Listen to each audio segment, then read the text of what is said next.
can comment on what we're saying. If you agree or disagree, I'd rather you disagree so we can have a discussion about it. But yeah, let us know. We are open, and that is one thing that is unique about this. Is if you are listening, you can affect the show. You can jump in the show and be part of it. So moving on, since we spent 15 minutes on just sets and reps, what do you think about frequency? I think, again, if you're more advanced, the more advanced you are, the less frequent you should train, which is kind of flies in the face of most logic. But this is kind of the same school of mentality. Mike Mincer and Arthur Jones from back in the late 70s and early 80s, more the Dorian Yates approach in the 90s. I think a lot of people who are advanced trainers today train less volume and less frequency than they did in the 70s. But reason is because the bigger you get and the stronger you get, the more stress you're putting on your body, essentially. And so in order to keep training more and more, when you're putting more stress on your body due to being stronger, your body doesn't ever have a chance to recover fully in a lot of cases. And so, going 3 days a week on training, like a 3-day split with a frequency of every body part about 9 days or so, might be good for muscle growth. So I think we talked about that a little bit last time, right? Yeah, a little bit. But how does this pertain? And we can use this because now set up. I think you and I talked about how you and I train 3 days a week, but we have a 4-day split. Okay, yeah. What is something that somebody can do? Because I don't know if we touched on this. What is something somebody maybe on that intermediate level? What's a split that they can use? Because this might not be something that they would want. Is that type of a training split? No, I'd say any more than 4 days is going to be detrimental to most people. 4 days a week. Okay, so I'd say your max days would be 4. I'd go like a Monday, Tuesday, Wednesday off, Thursday, Friday, the weekend off, and you're back around. You're training. I would go, for most people, I'd say set it up where you're doing probably chest and tricep, like on a Monday, National Bench Press Day. Of course. Tuesday, back and biceps. Wednesday, you're off. Thursday, you probably do your shoulders, traps. Okay. Sure. And you finish up with legs. Now, again, that works for most, but you have to kind of analyze where you're at with development, things like that. So if you're a little more, maybe you're lacking in the legs a little bit, and so maybe you train legs earlier in the week because you're a little more fresh. And those kind of things come into play. But 4 days a week would be the most I'd do. I wouldn't do the 5 or 6. I don't really think that's necessary. So let me ask you this: as it pertains to recuperation and things like that, is there a special way? Like, do you not want to put too many pushing exercises too close to, like, would you put a shoulder day right after a chest day since you're using some of the same secondary muscles? No, like, how would you set that up? I definitely wouldn't. That's why kind of what I just laid out would be logical in the sense that there's not a lot of overlap between muscle groups. Okay, so I would never do, for example, I wouldn't say ever, but it would be very rare that I would do, legs on Monday, and we're doing heavy squats and stuff like that, and then on Tuesday we're going to come in and do back and do deadlift. That'd be detrimental. Probably get injured. Okay. I wouldn't do shoulders on Monday and then come in on Tuesday and do chest, because again the shoulders are involved heavily in the chest, at least the front delt. So sure. The way that I just chest and triceps on Monday, back and biceps on Tuesday, day off, shoulders on Thursday, legs on Friday would be a pretty good way to approach it. Yeah. Well, and my thought process also is that you also have to think about how that muscle moves. Like, as an example, I'll use chest and chest and deltoids. When you're pressing, I don't want to say most, but most people's workouts are pretty press heavy when it comes to chest workouts. Mm-hmm. You only really have one choice when it comes to deltoids, and that's basically to push something over your head. So there's really only one type of exercise, and then most everything else is pulling, machine, lateral raises, front raises, rear deltoid raises, and things like that. So you also have to remember, if you do deltoids first and you tire your triceps and you tire your shoulders out with that press before chest, it's not worth it, because it's going to affect every single one of your presses for chest. Yeah, you're not going to be able to stimulate your chest 100% of what's going to happen, because your shoulders are going to give out way before. Right, and that was just the breakdown for those of you guys who were having a hard time visualizing that. So you talked a little bit about if you have a weaker point, training early in the week when you're fresh. What are some strategies you think we could kind of talk about? Well, I mean, it's really case by case. I mean, I remember in the early days when I was training, my legs were behind, and we just determined that, okay, that was going to be Monday because we had Saturday and Sunday off, so we were fresh, so we trained legs on Monday. Did that for a couple of years, I think, 2 or 3 years. I don't remember how we structured it necessarily after that. I don't know what the other days were. I mean, I know what they were, but I don't remember the order specifically. But it's just an individual case. I mean... would you ever put like a small muscle group in front of a big one? Like if I was really trying to bring up my biceps, would you put that before, maybe not necessarily before back because that's part of your back. It's a secondary mover, but... There's a couple of things I found that are like golden rules that you just don't break. Oh, these are rare. Okay. I mean, these probably could be broke, but it'd be hard to find a case where it would make sense. Okay. If you are training your back and your biceps together, it's very common, right? It's a common routine.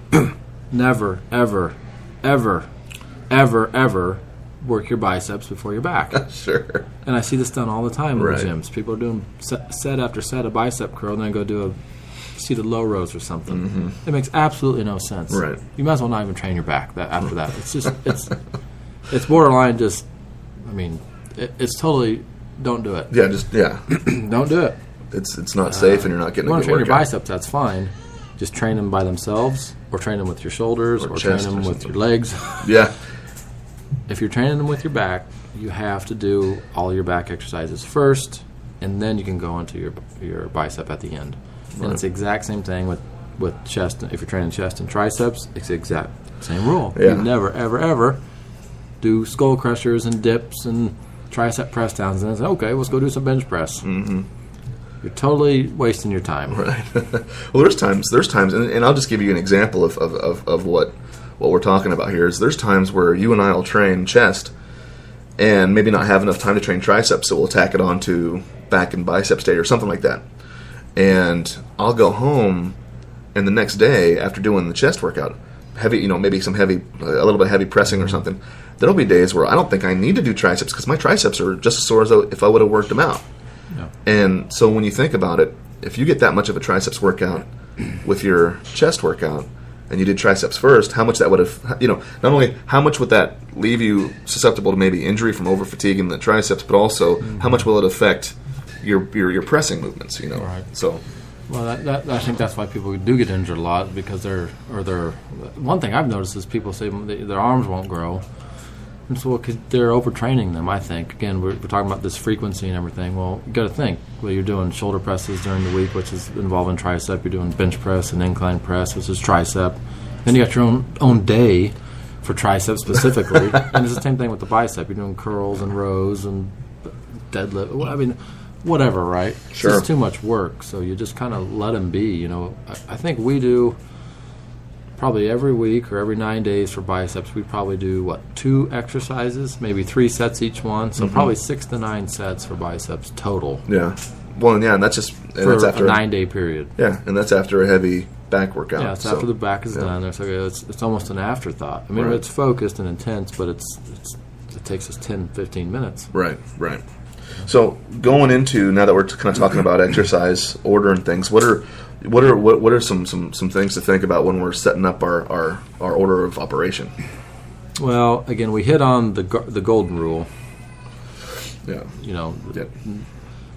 After that, it's really, again, it's a very individual determination. I mean, I think sometimes we do.